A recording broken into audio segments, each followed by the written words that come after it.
What is good, everybody? Welcome to another Gold Standard podcast. I'm Rob Stats Guerrera. She's Michelle Magdziuk from the Ball Blast Football Podcast and NFL.com. Happy Friday, Michelle.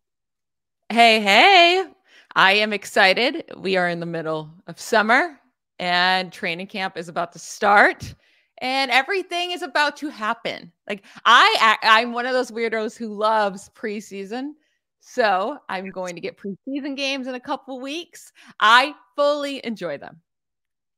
48 days away from actual football that counts. I'm so excited. Training camp starts next week. This is our last show before real life, actual training camp with real stuff happening begins.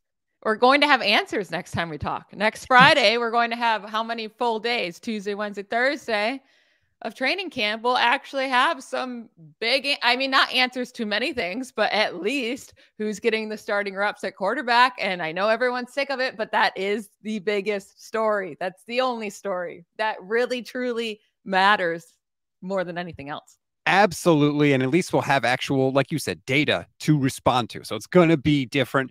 Before we get into our top training camp storylines and some best bets for the 49ers, season-long bets, that is, I want to remind everybody, please rate, review, and follow the Gold Standard Podcast Network. If you love the show or just like the show and want it to continue, please leave reviews. We need reviews. That'll help us get up the charts, and it'll make a big difference. So if you want to support the show, that is the best way. I promise you, if you leave one, we will read it on the show. And if you're watching on our YouTube page, please like and subscribe to the YouTube channel. No mimosa for you today, Michelle. What's up? I got to work today, but I was going to say that if you leave a comment, I will cheers to you next week. I'll bring on a mimosa. I will cheers personally to you with a sip of mimosa. So, if we get 10 comments, I'm just going to be sipping away, getting a little tipsy before the pod. And that will be a blast. Do you want me to have fun, people? If you want me to have fun, do your job, Actually, it's my job, but I'm going to leave a couple comments for that. I like that incentive. Also, feel free to sign up and be a YouTube channel member for less than $3 a month. You get custom emojis, priority comment response, membership badges, and a whole lot more. All right, let's get into it, Michelle. Training camp is right around the corner. Top training camp storylines for the 2023 season. And you said it earlier, but we got to start there. It's the quarterback. It is the quarterback. I think they're probably going to put Brock Purdy on the PUP list to start training camp, which is not as scary as it sounds, because when you're on the PUP list in camp, they can take you off whenever they want. It's not like, oh, you can't do anything for 6 weeks or 8 weeks. It's not like it is in the regular season. So I think Brock starts on the PUP list. That ends the questions about, like, where is he? What's he doing? All that stuff. And then it comes down to Trey and Sam Darnold. I would like if they do put him on the PUP list, I would like them to give some type of timeline they're looking at, because I do expect him to be put on the PUP list for the beginning of training camp. It would be more shocking if he wasn't.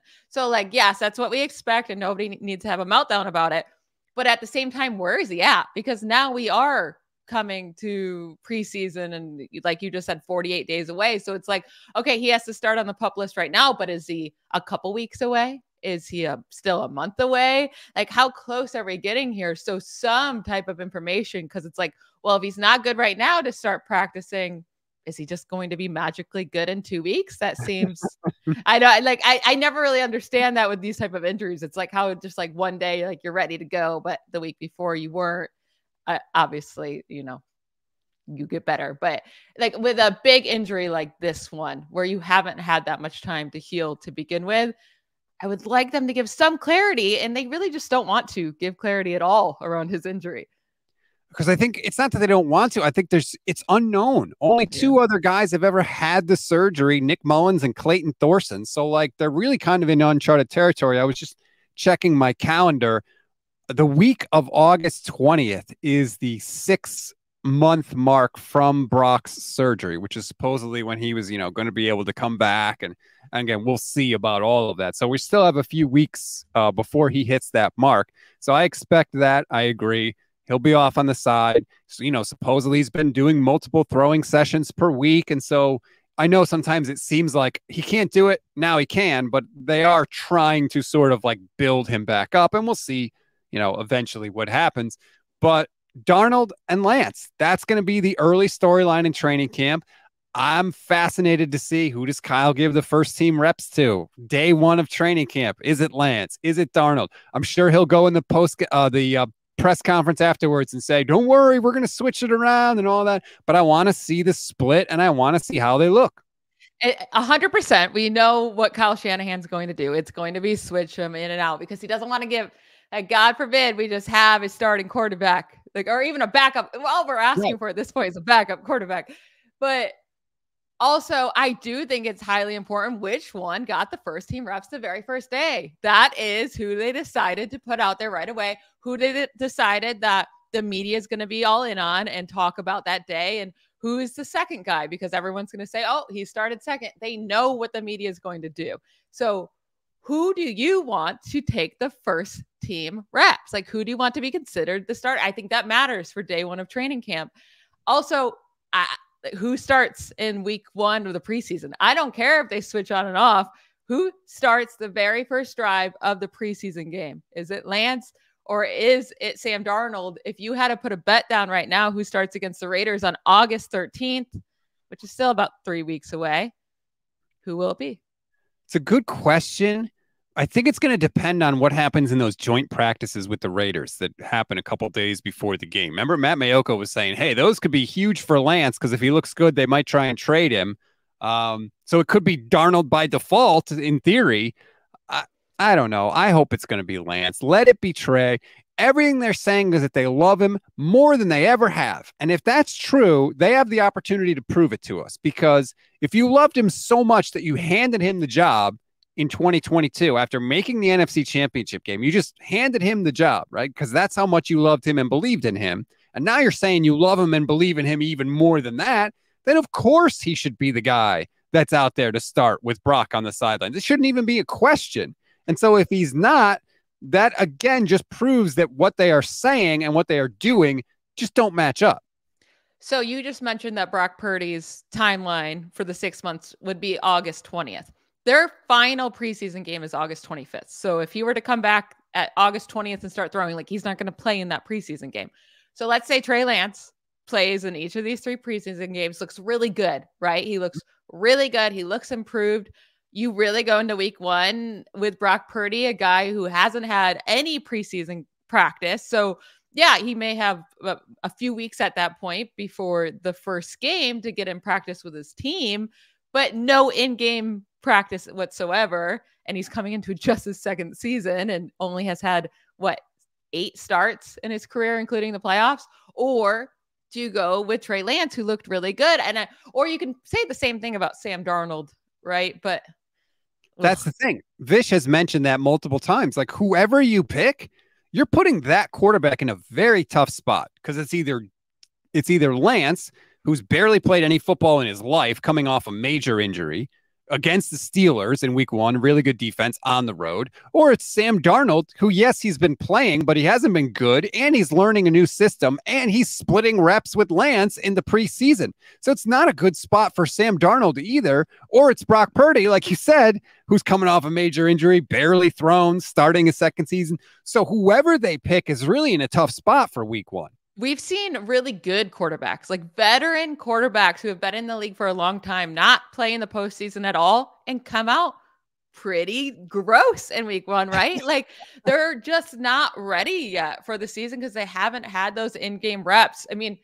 how many times have we seen Aaron Rodgers now get destroyed in week one because their team's not prepared because they didn't have him playing in the preseason? But this happens a lot where there's rust, right? And there's going to be rust for most offenses no matter what in week one. But it does seem like the teams who actually have their offense out there in the preseason are a little less rusty than those who don't. Patrick Mahomes plays in the preseason like every single year to make sure that rust doesn't happen in week one. So I just can't imagine Brock Purdy getting no preseason reps and coming out in week one and just being his normal self. Yeah, I don't think that's a good spot to put him in. That's why if I were the 49ers, I would say Lance gets a half of every preseason game and Darnold gets the other half of every preseason game. Let's go. Forget Brandon Allen. I don't give a crap about him. No. Like, let these guys get in there. Let them play. Let them get this experience. If you're going to go with Darnold, he needs freaking reps in the system. Same thing with Lance, honestly. So, like, Darnold's going to be seeing ghosts if he has to play against TJ Watt and that Steelers defense. That's what I mean. But, like, you've got to put them in the best opportunity. If I were every one of those quarterbacks, I legitimately think they have an argument to go into Kyle Shanahan's office and be like, you got to give me more snaps. And it's true. But like you said, the Niners are so like, I feel like name a guy and stick with it and just make a decision that they're going to put all of them in a bad spot. There is a 0% reason why Trey Lance isn't just being given the keys this offseason to have the backup role. Like, this is a backup role, and when Brock Purdy's healthy and actually has time to acclimate and comes back, this is his team. Unless like you freaking go off, then how are you going to sit him? But like, there is zero reason he's competing with Sam Darnold. There should have always been a veteran that came in to be the third quarterback for the injuries. You needed someone better than Josh Johnson. Yes, 100%, because we've seen all these injuries. But how this offseason has gone with giving Sam Darnold all of this love and chances, and it's just honestly just so stupid to me. It's so stupid. If you can't even give Trey Lance the backup role, then you just were so bad at when you were trying to diagnose if he could be a good quarterback or not in the league. Like, what were you doing during the draft process if you don't even think at this point he could be a backup? And the weird thing is, like, they could have avoided all this chatter. All they had to say was, hey, Trey's the number 2, Sam's the number 3, and we're done with it. And guess what? If Darnold started looking really good in training camp in the preseason, you could make him the number 2. Like, it doesn't stop you from changing that. Yeah. It does stop all these stupid conversations that we continually have over and over again, right? Like, I don't understand. Just handle them. Do a better job of handling the media. Just say, Trey's the number 2. Sam's the number 3. One, it boosts Lance's trade value because it shows that you still have confidence in him, and it's not sending the message to the other teams like, hey, we don't even think this guy's good enough to beat Sam Darnold. Like, no, it just ends. It just makes everything so much simpler, and yet they don't do it. And then they like get mad and get all their freaking feathers ruffled and bristle their noses at quarterback questions. It's like, you are the reason that you keep getting quarterback questions. What if Brock Purdy is just good to go? Which that's what they're telling you. Like, training camp starts, he's out there and he's passing. Then it's easy, right? Yeah. Because then it's like, who cares really who wins between Lance and Darnold? You could argue, because if Brock is there, he's the guy. Matt Mayoko has said it doesn't matter what anyone does in practice, that nobody could overtake Brock Purdy for the starting job. So there you go. If Brock's the guy, then he's the guy. And then those conversations get a hell of a lot simpler. Yeah. I mean, I think that's a silly thing to say, that no one can overtake you no matter what. That's like being like, oh, if Tony Romo comes back, like Dak can't do anything to replace him. But like, Dak was amazing. So why would you then go sit him afterwards? But what they said is basically that Brock has done it in game. So nothing anyone does in practice is going to be so good that they just ignore what Brock did in actual games. That's the line that Mayoko is telling you. You know how I feel about Mayoko. He's the mouthpiece for the organization. He's getting that from the top of the Niners organization. He's putting that out there to prepare all of us for what's going to happen. We're getting closer and closer to week 1 against the Steelers, and I just can't imagine what we're going to do that week, because I am already so like, the Steelers have this in the bag. Like, I've never felt more confident going into a game. I think they just have in the bag because of the quarterback situation. Okay. I mean, your quarterback situation is just as bad, but we're going to get into a little Steelers talk later, because we're going to do some best bets for the 49ers. I have an interesting thing that I noticed about the bets that I want to get your reaction to. Okay. One last point I want to make on the quarterbacks before we move on. People keep saying, like, play Lance, and if he does well, you boost his trade value and get rid of him. No, if he plays well enough to boost his trade value, why wouldn't you keep him? The 49ers they've only had one full quarterback season since 2014. One. So history is telling you that whoever the backup quarterback is, he's going to play, because that's just what happens to this damn team. So why then would you want to move on from him if he looks good enough that another team would be interested in him? Yeah, imagine trading him after he looks really good, and then Brock Purdy comes out and because of the elbow injury, he's not as good, or, he starts to look like a 7th-round quarterback, because that could also happen. Mm-hmm. And then you're like, wow, we traded away a really good quarterback. And like, at this point, you just got to keep him. I agree. There's no harm. Unless they truly believe they see him this whole offseason and in training camp, and they're just like, he's just not the dude. Like, he's not going to be good in the NFL. Then you trade him for what you can get. That's fine. But that's like the only way I think you should trade him. Even then, I don't know. I think it's nuts. But anyway, plenty more on the quarterbacks, of course, as training camp gets started. I believe the veterans report on the 25th. So that's Tuesday. So we'll see. But let's move on to our second training camp storyline. I'm actually going to go on the defensive side of the ball a little bit, just to cleanse our palate from the quarterback discussion. Who is the edge rusher opposite Nick Bosa? I think it's clear the 49ers are hoping that it's Drake Jackson. Drake Jackson himself talked about the changes that he made this offseason to his body and recognizing that he needed to build up his body to be able to withstand the full rigors of the NFL season. So again, it's, best shape of my life, full speed ahead, 2nd-round pick. He's supposed to be the guy opposite Bosa. Do you think he will be? I think that the matchup really here isn't like who's the edge rusher opposite Nick Bosa. It's, can Drake Jackson beat out Clelin Ferrell? Trying to say his name correctly. Can he beat him out? Because if he can't, that's a little scary, right? Like, I don't want to be like, oh, they're both going to play 50-50. It's like, no, Ferrell can come in. Obviously, he's going to have his rotational snaps, but I want Drake Jackson to be the clear-cut starter. He's the dude opposite of Nick Bosa, playing the majority of the snaps, and Ferrell can rotate in with everybody else as well as Jackson. But I want to see him clearly beat out Ferrell in training camp. And look, Ferrell's a former 4th overall pick in 2019. So at some point, somebody thought he was good. Now, obviously, it hasn't worked out the way that initial team thought, the Raiders. But, the Niners have a history of turning defensive linemen into better versions of what they have been at other places in their career. So hopefully both happens, right? Hopefully Drake Jackson looks really good and Ferrell looks much better than he has in the past. But Jackson's supposed to be the guy. You took him in the 2nd round. He's supposed to be the guy that is going to be the complement to Nick Bosa. Sorry to cut you off. No, you didn't cut me off. I wanted to share an interesting little stat here as to why maybe Drake Jackson got a little tired at the end of the year. I just happened to come across this and I thought it was pretty crazy, so I wanted to share. So Nick Bosa last year, he blitzed on 99.8% of the plays he was on the field where the opponents were passing, right? Okay. 99.8%, which led the NFL. But there were 6 defenders in the NFL that had over a 99% blitz rate last season on a minimum of 200 defensive snaps. 3 of the 6 were 49ers players. And so Drake Jackson was right behind Nick Bosa at 99.5%. And then Charles Omenihu was at 99.2%. The other guys were Carl Lawson of the Jets, Michael Dempfor for the Browns, and Myles Garrett of the Browns. So I just thought that was crazy that 3 of the guys of the 6 were 49ers. But also, if you're blitzing that often, like, your body's probably going to get really tired, right? Like, that's a lot of work. So maybe that's where Drake Jackson wasn't ready for that yet, coming from college to the NFL, coming into a system that's so blitz heavy.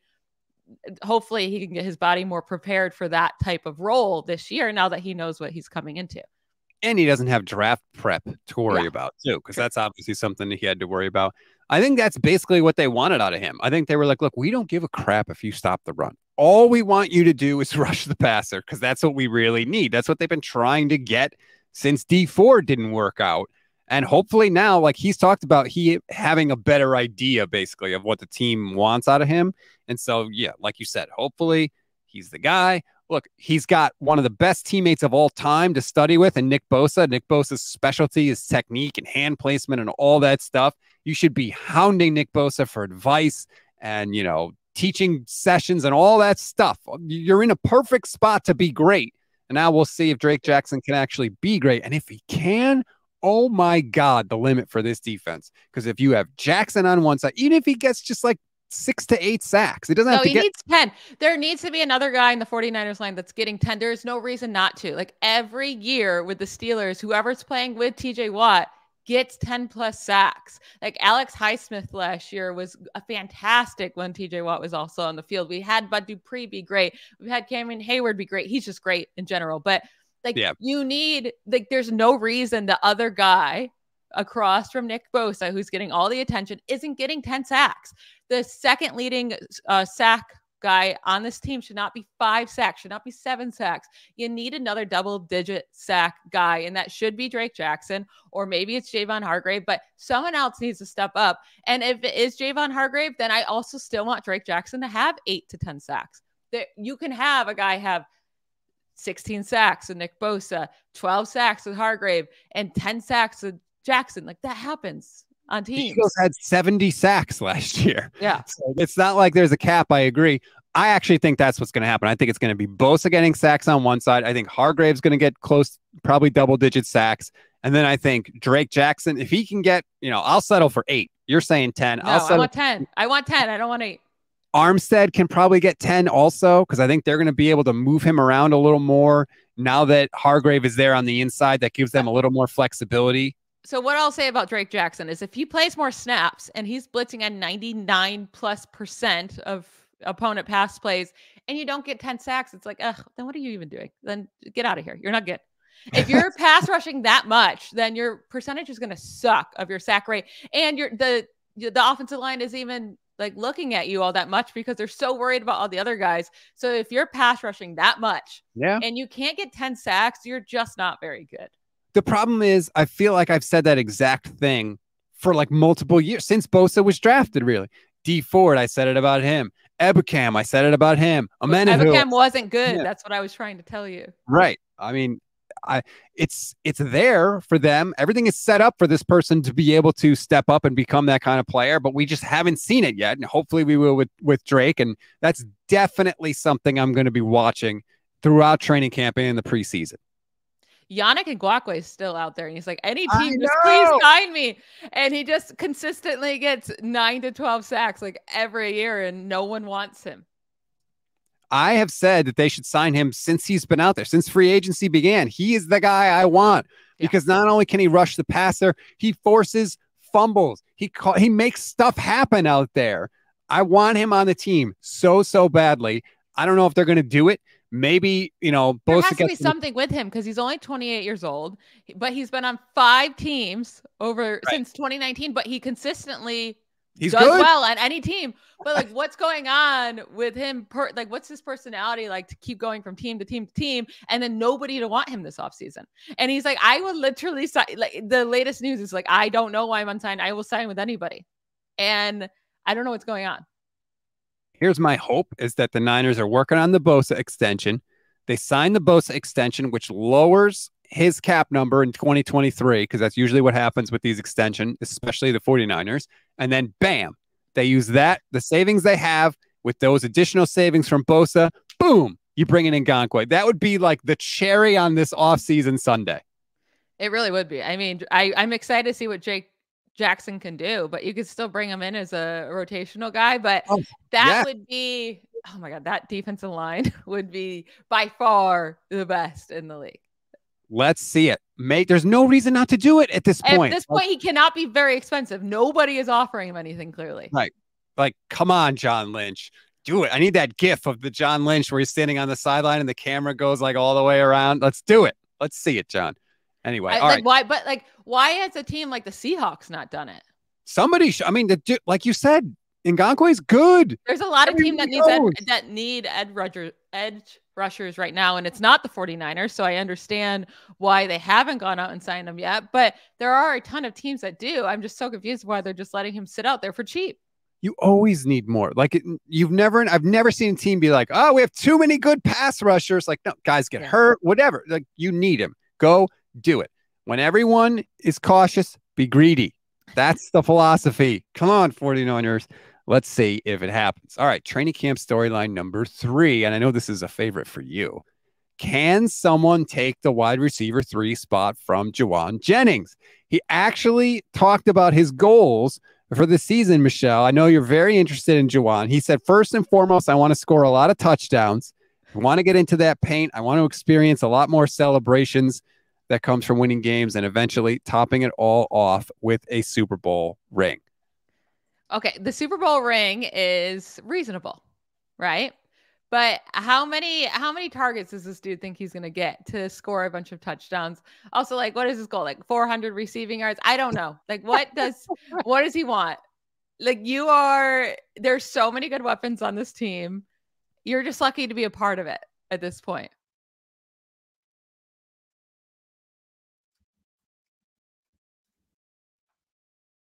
$16 yards last year, first down or touchdown. I think he converted on like 60% of his catches, something like that last year.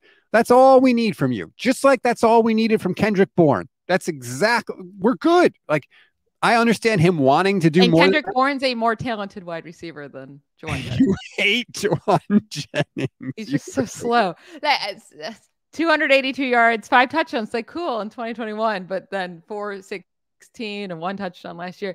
I don't know why he would all of a sudden get more targets and more looks in the red zone with all of these weapons and with Christian McCaffrey there.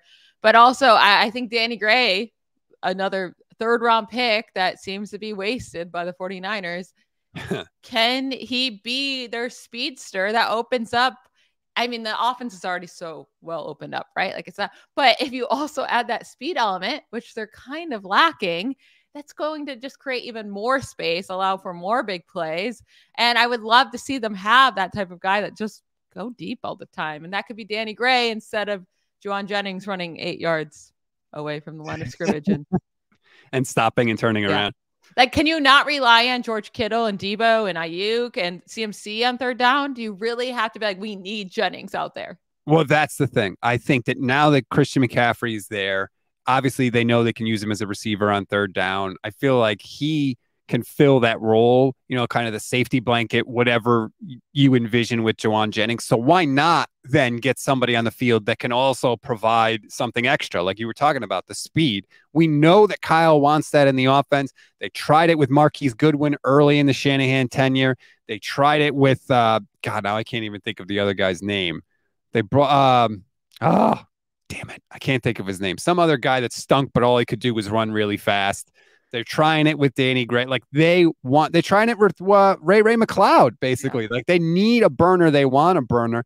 Plus, like you could have if you really wanted to like spread them out and threaten a defense deep, you could put Danny Gray and Ray McLeod and maybe Ayuk and McCaffrey all on the field at the same time, do some crazy ass thing like that. I agree. There's more talented guys on this roster at receiver than Jauan Jennings.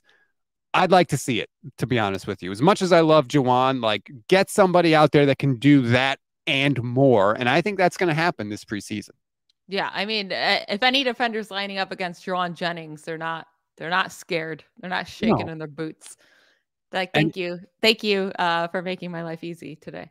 And like, let's be honest, Jauan Jennings is not like cooking guys when he's running route. Like Kyle is getting Jauan Jennings open. So if Kyle can get Jauan Jennings open, he can get other guys open. And to be who's also getting other guys open?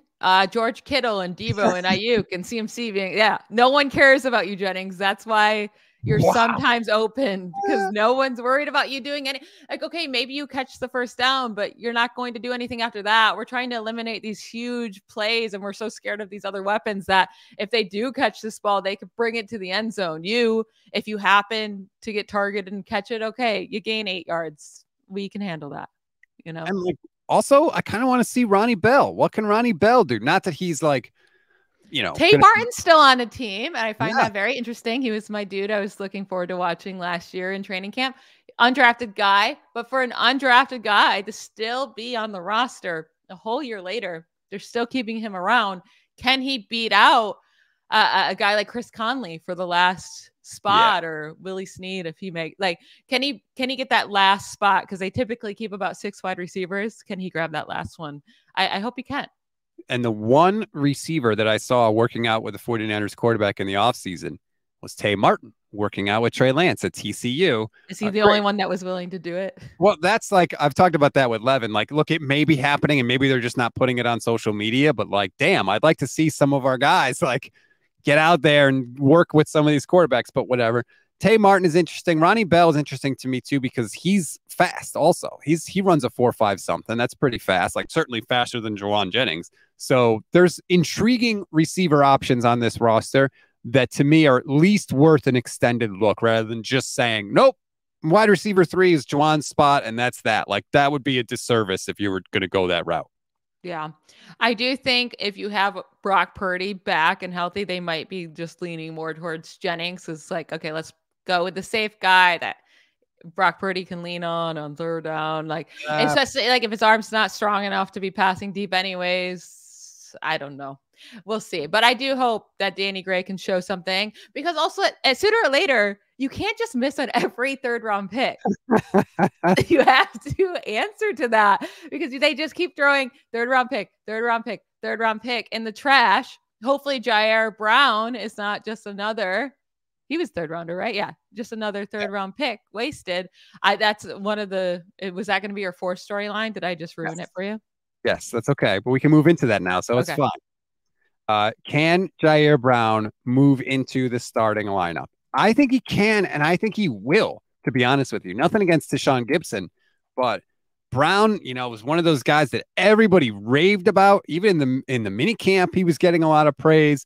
And Tashaun Gibson came out of nowhere. He was like a late signing last year that everybody he was a warm body because Jimmy Ward got injured. And then all of a sudden, he ended up playing out of his mind, leading the team in interceptions. You can't count on that again. And you invested in Ji'Ayir Brown for a reason. Throw him in there. I don't like having all these friggin' rookies have to redshirt for a year. Play these guys. Well, I want to see how he performs in training camp. Is he? I mean, he is a late third round guy. So it's not like many teams were super high on him. We don't know if he's going to be ready, but 49ers fans seem to be very, very high on this guy. I don't have as strong of confidence as you do. You love Brown. I do. But yeah, I want to see how he performs in training camp. He has a lot of tough weapons to go against, right? So if he can perform strongly against these guys, then there's no reason he's not starting. So I do want to see if he can build it, show enough to maybe not be the starter, but have a big key role in this defense. He comes in regularly and he gets some playing time. That would be really great because I think they need more depth in the secondary and they need guys to create turnovers. And that is one thing that Ji'Ayir Brown is good at. Well, at least he was in college. 10 interceptions over his last 2 seasons in college. And we've seen the 49ers do this with safeties. I think we'll get an indication of how they feel about him early. Because if you remember, they were pulling Tart off the field to give Hufanga spots when they were both on the roster in Hufanga's rookie season. So they will tell you, hey, we like this guy. We want to see him out on the field. Even if Brown isn't a starter, if he's seeing a ton of snaps during the game and they're taking Tashaun Gibson out of the game, that's going to be a big clue, obviously, hey, they believe in this guy. They want to see him in the future. And I think he's going to do it. Honestly, I really do. And I hope so. And another thing, I was listening to the Play Callers podcast series, which I don't know if you listened to any of it, but they made a big deal about how all these guys, LaFleur, McVay, Shanahan, how they make the defense better in practice, how much both sides in practice make the other side better. Because, with the 49ers, you've got the #1 defense in the league making the offense better. And you've got Shanahan's, ridiculous offensive mind doing things to the defense that is preparing them way better than playing in the games would prepare them. So they're going to be ready for crazy offensive stuff. So that may make Ji'Ayir Brown better. If he's got to deal with Shanahan's crazy mind in practice, that when he gets out in the games during the regular season, he may be like, I'm ready for anything because Shanahan put me through hell all week. Yeah, it will be interesting because I don't know if I'm going to be able to trust a secondary guy in the 49ers who performs well in their rookie preseason, because over the last 2 years, Diamador Lenore and Sam Womack to start their careers look like freaking superstars. They look like steals in the draft. And then in the rookie season and the actual regular season games, they were, dare I say, trash. I mean, they were really bad. Hey, Diamador Lenore looks much better. I said in their rookie seasons. Right. Well, hopefully. It was bad after really impressive preseasons. So it's so hard because preseason is so much fun. But then at the same time, a lot of what we see in preseason ends up not mattering in the regular season. It's not always indicative. Let's just say that. Trent Sherfield. Remember Trent Sherfield looked awesome in the preseason. I'm so skeptical of that, especially with a guy like Sherfield, like a veteran who's been around the league. if all of a sudden they look good in a preseason in like year 5 of their career, I'd never get excited. I'm like, no, it's just no. Like, we know who this person is by now. So we'll see who the training camp hero is this year. There's always one. It'll probably be like Javon Kinlaw. He's healthy finally. No, he's not. Don't buy into it. Don't do it. One more training camp storyline I want to get into. I think this is a huge one. This is one that's going to make Jason Aponte mad, but it's Jake Moody. Yeah. It has to be. He is going to be under so much scrutiny from day one of camp. We're going to get, literally, we will get the Jake Moody kicking stats every single day of camp, and he better be good because he's got to be the kicker for this team, right? There's no chance they cut him before the year begins, considering where they drafted him. Well, that's what I'm saying. This is why it's a storyline, because they also traded for Zane Gonzalez. Now, the trade was worth like nothing. Like, that's not a big deal if you want to cut Zane Gonzalez. But the thing is, what if during training camp, Zane Gonzalez is the clearly better kicker, like by far? And you're like, well, like, we cannot cut Jake. Like, Jake Moody has to win this competition, or at least has to be close, right? You have to make it where he's at least close. And then obviously we're going to go with Jake Moody. But what if Moody struggles and Zane Gonzalez is just like hitting everything? And that's like, what do you do then? Because you're not going to keep 2 kickers, and you can't, what are you going to do? Put Jake Moody on the practice squad? Like, he's your 3rd round pick. You would think someone else is going to steal him up. Yeah, it's going to be a dicey situation. And now you got Robbie Gould out there saying, hey, I wanted to take less money to be with the 49ers, and they never offered me anything. Meanwhile, he's still a free agent. So what if Jake Moody looks really bad and guys are on the team being like, why don't we just sign Robbie Gould again? Like, it's definitely scheduled. Like, he needs to come out of the gate on fire, at least early in camp. Maybe if he struggles later in camp, that people he needs to just not be terrible. And he needs to like stay with Zane Gonzalez. Like, you can't be worse than him. Right. I'm not saying that's going to be an easy thing to do. Zane Gonzalez is obviously a very good kicker. He's been in the league for a good amount of time at this point. And to stay in the league as a kicker, you can't be terrible. So good for Zane Gonzalez. But I think this is a risky little game the 49ers are playing here, because if Zane Gonzalez is the clearly better kicker, I don't know what you do at that point, because are you really just going to say, we got to cut our 3rd round pick? Like, that doesn't happen. Why not just get Zane off the roster and then that goes away, right? Like, don't you need some competition for a rookie kicker though? Why? Get him off. I don't know. Like, again, why did they trade for him and then take a kicker? Nobody knows. Right. Maybe because they felt like they didn't want to have to take a kicker. So, but then they traded up for him anyway. I don't know. Again, weirdness by the 49ers, like doing this to themselves, creating. It's never dull. This team creates the friggin' storylines. It's unbelievable. But yeah, I'm going to be paying attention in those preseason games. It's the only time I'm going to be happy to see the kicker run onto the field on 4th down, because I'm going to be like, okay, dude, let's see what you got. So you know how I never play with kickers in fantasy football, right? Yes. Well, I'm in one big tournament. It's called Scott Fishbowl Tournament. It's a huge tournament, but there's kickers in this league. Brag. I had to take a kicker, and guess who I took? Jake Moody. What? So I need him to be, he's going to be my fantasy kicker in a league I care very much about because I want to win. So I am going to be fully invested in Jake Moody, winning this competition, which he better, but also being really good. I need him. That's a ballsy pick. Rookie kickers. Levin wrote the article for the website, goldstandardniners.com. Yeah. They're not good. Even the good ones are not good. 49ers kickers typically score a lot of points in this scoring format that we're in this league. So I'm taking, well, that's just Robbie Gould. Robbie Gould's been pretty good in this league in the scoring format. So I'm hoping Jake Moody can take over. Listen, you always want to go with a team that their coach is scared to go for on 4th down, which is Kyle Shanahan. He likes to kick field goals instead of going for it on 4th down when they're in the red zone. So I like it. So those are, we did 5. How about that? The top 5 training camp storylines for 2023. Before we go, I did want to mention some of the over-unders that I was looking at, because the individual player over-unders are out on DraftKings. You know I love this. I love when DraftKings puts anything out. I'm basically into team futures, player futures, whatever it is.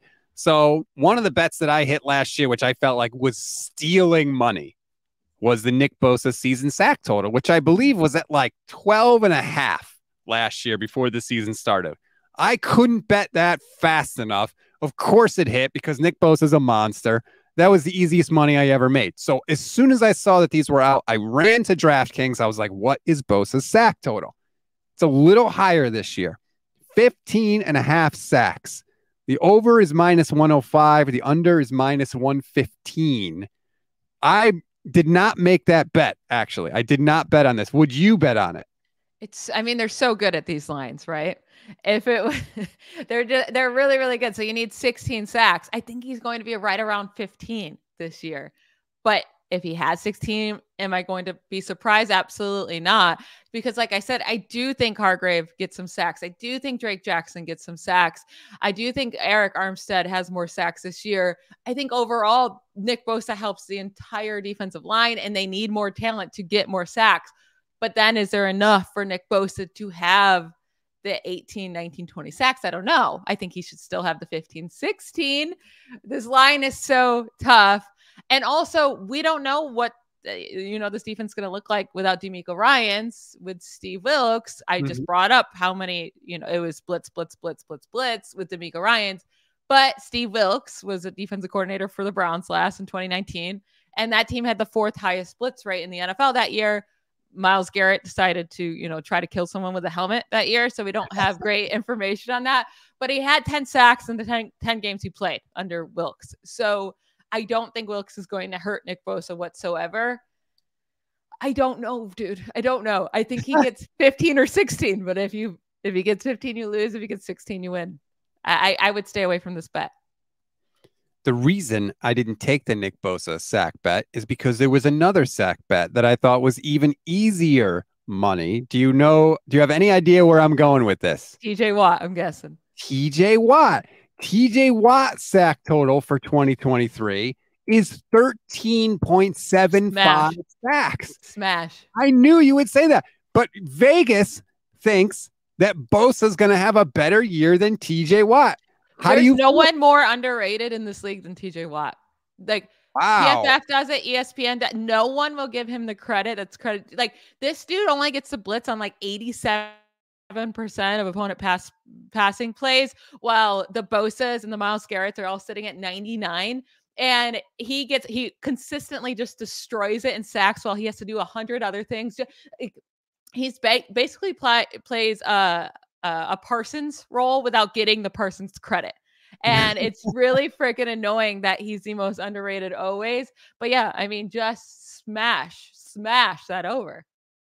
That was absolutely one of the bets that I made. I don't know why it's so low. Like, the dude tied the all-time single season sack record, didn't even play in every game. He played in 15 games that year. Like, what do we have to see? I don't understand it. So absolutely, TJ Watt sack total. I smashed it. You should too. We will win you money. When Watt goes through a game not getting a sack, you're like, wow, that's surprising.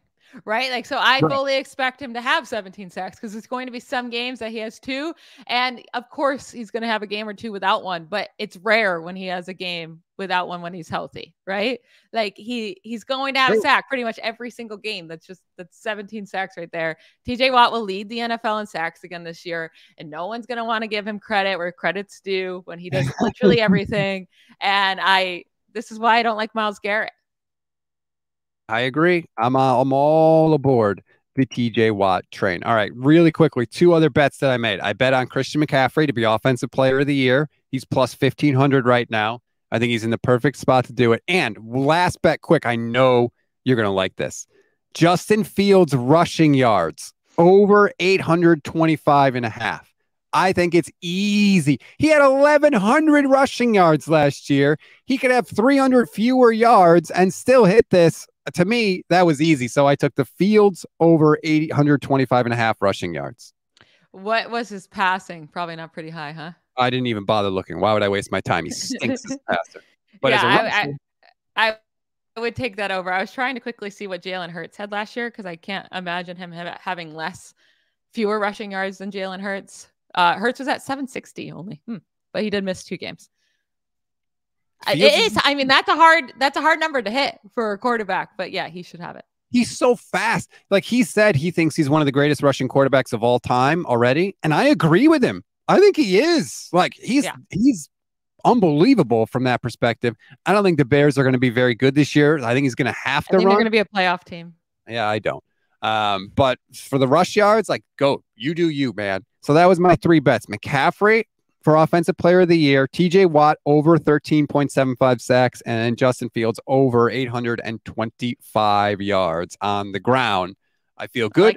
I couldn't parlay them, unfortunately, but anyway, those are my 3 bets. We'll have plenty more for you as we go along. Michelle, thank you so much as always. Enjoy the rest of your day, everybody. Training camp starts next week. Our next show, we will be breaking down actual stuff. We're going to be crying about Sam Darnold taking first-team snaps next Friday. Yeah, I'm ready for it. I'm ready. And remember to leave those reviews so I can at least have some mimosas while I'm freaking talking about Sam Darnold taking first-team snaps. Please give me that at least. Thank you. Thank you. Thank you. Again, rate, review, follow the Gold Standard Podcast Network. Have a good weekend, everybody. Bye, y'all.